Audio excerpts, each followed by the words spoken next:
is I'm cutting the mutas out for a long time, if not altogether, which frees up a lot of gas, and that gas we put into upgrades and eventually into infestors. And I say eventually, but really rather quickly into infestors. And then we're using fungal growth in conjunction with very quickly upgraded zerglings to kind of take map control back, because at that stage of the game, a fungal on Hellions is usually all you need, even with Blue Flame, to kind of deal with that. And there aren't a whole lot of medevacs out, so fungal can be extremely effective against Marines. This is the way I've been playing ZvT lately. If I'm just sounding like a noob, please tell me.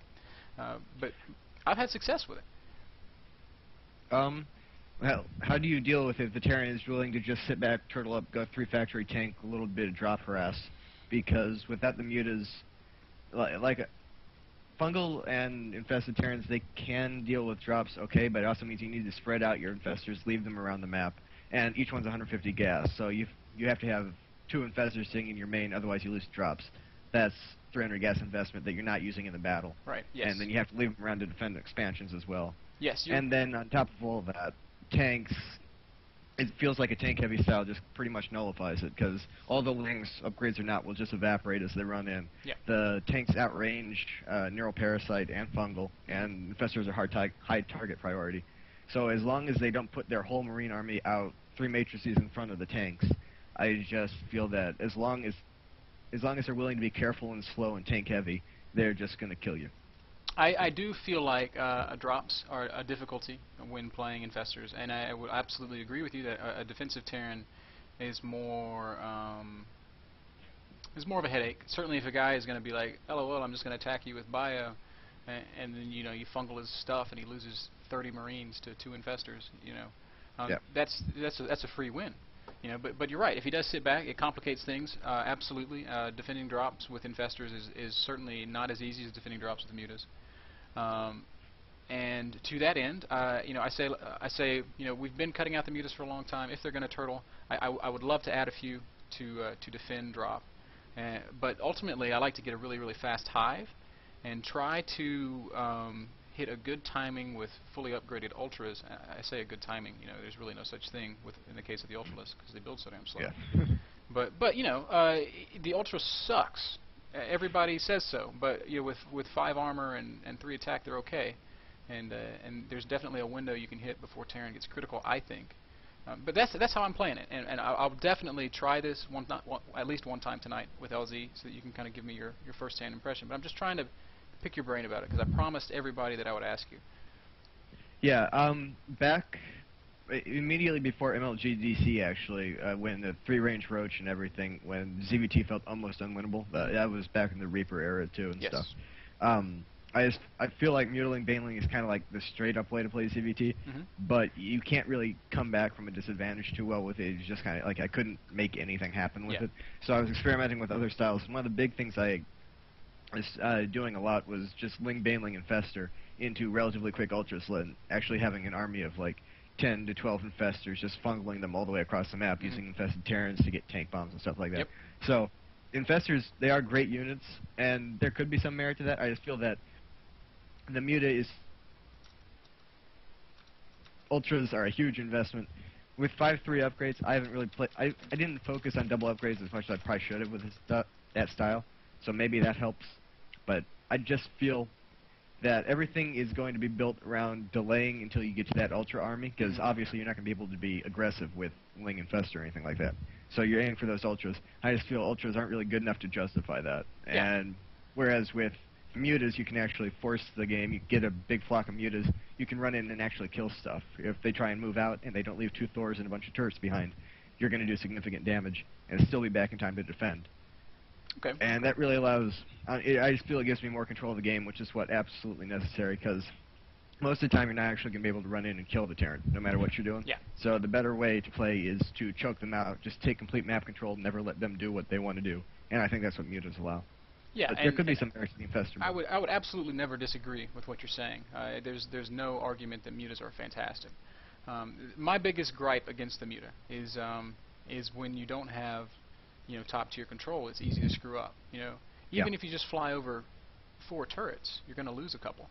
I mean, better than anybody, if you lose a single muta early on, it's a huge hindrance. If you lose, 4 or 5, it's like, oh crap, this game's getting away from you. And if you were to ever lose, 10 mutas, you could probably argue that the game's over.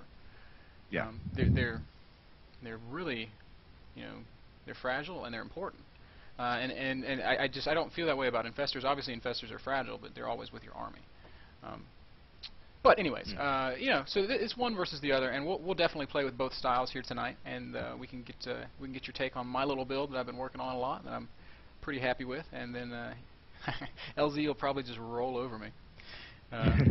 Anyways, I'm going to go ahead and add LZ to the call so we can kind of see what's up with him. Okay. If he wants to pick up. Hey, what's up? Hey, Jake, how are you? I am great, and yourself? I am fantastic. You're on the call with me and IdrA, so maybe you want to say hi to your teammate. What's up, Greg? Hello, Jake. So Jake, we're going to play a best of 3. Okay. And hopefully I can put up some semblance of a fight against the almighty LZ Gamer. Before we start, I would like to, if it's cool with you, have a gentleman's agreement that we're going to play kind of a macro style. Obviously, that doesn't mean don't 2-racks me, don't build bunkers, but right. But please don't, proxy 3-racks me and do something like that. That wouldn't be good for learning. Okay. So I was just talking to Greg LZ about how you came on the show the other day and you said I really have a harder time playing against infestors than against mutas, and we were just kind of talking about the two. Would you elaborate on that thought a little bit? Have you changed your mind at all in recent weeks? What do you think about a TVZ from your end? All right. Well, I mean, they're both totally two different styles. Mutas allow for a lot more harassment, while infestors make it where I can't really push as fast, so it draws it more into a much more macro-oriented game. So I have to be more tank heavy. Let's say if they go infestor type play, because you can't just walk in with Marines or they're just going to get fungled instantly, and that's the end of your army. Right. There's really nothing much more to elaborate on it. I'm pretty sure Greg probably covered it if y'all have already had this conversation. Yeah, we talked about it a little bit. I just wanted to see, if you're still of the opinion that you would rather play against one style than the other, or Well, I would still much rather play versus, and it's probably because I have more practice versus the mutiling baneling style, because IdrA does it, and then every Zerg in the world does it. That's kind of the trend. So, yeah. Maybe it's just I have more practice versus it, but I still have problems versus Zergs that really like upgrade heavy type stuff. Yeah. Like I notice a lot of times, even when I play Rhett sometimes, that he just totally neglects upgrading banelings and Zerglings, for example. Yeah. And when it gets to a point late game, his mutas are doing a lot of damage and harass, but the banelings aren't even touching my Marines, especially with 3/3 upgrades and stuff. So it gets to points like that to where there's probably needs to be a balance, and even if you could have an infestor with your army while you're going mass mutas, it would really slow down any kind of pushing type stuff with heavy Marine. Okay, all right. Yeah, it's been popular. Uh-oh. Move on in the mutiling bane game, but they haven't really been focusing on infestors. What is it about the infestor play that actually scares you? I know you said it forces you to pull back into more of a slow macro game, but if you're willing to do that, then you're gonna be able to win pretty easily. Well, not necessarily. It's okay, if I know I need, let's say, 2 or 3 fact tanks, right? If I see mass infestors, well, if I bring that out, but then certain players, I'm just gonna throw out Cats, for example, he'll go mass infestors off 3 base, and then he'll switch to frickin' what do you call it? Broodlords, right? Yeah. So then by the time I get the critical number of tanks, Broodlords are already at my base, so then I have to switch to another tech. And by this time it's he just keeps having complete map control while I'm just chilling with 3 bases. And I'm just picturing Zelnaga caverns, for example, I have the gold as my 3rd or something. And it just keeps me on the defensive. So if I try to move up and snipe the Broodlords with my Marines, I just get fungled. And I can't keep my tanks in siege because of the Broodlords. I have a hard time versus that. Because that actually does so sound hard. quite good. You already have a bunch of infestors to deal with Vikings too, so. Right, exactly. So. Yeah, I like the sound of a Broodlord switch much better than the Ultras actually, even though you already have the ground upgrades. Yes. Or at least a few Broodlords at first to mess with the tank backbone and then switch into Ultras. Right. Well, the Broodlords, I mean, the Ultras are fine, but it's really you're still playing into my hand because I'm still making a unit that does okay versus Ultras, right? I mean, tanks.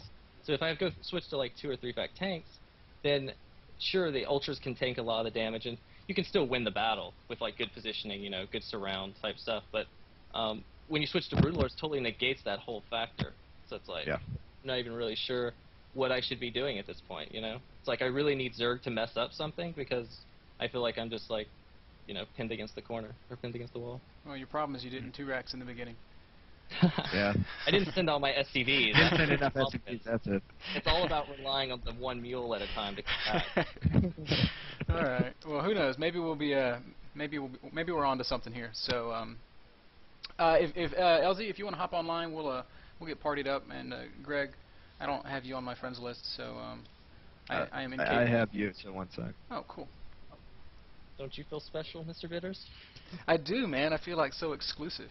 I don't even think I have IdrA added, and we're teammates. So I'm gonna kick somebody off my friends list so I can add Greg, and spy on him, and steal all his builds.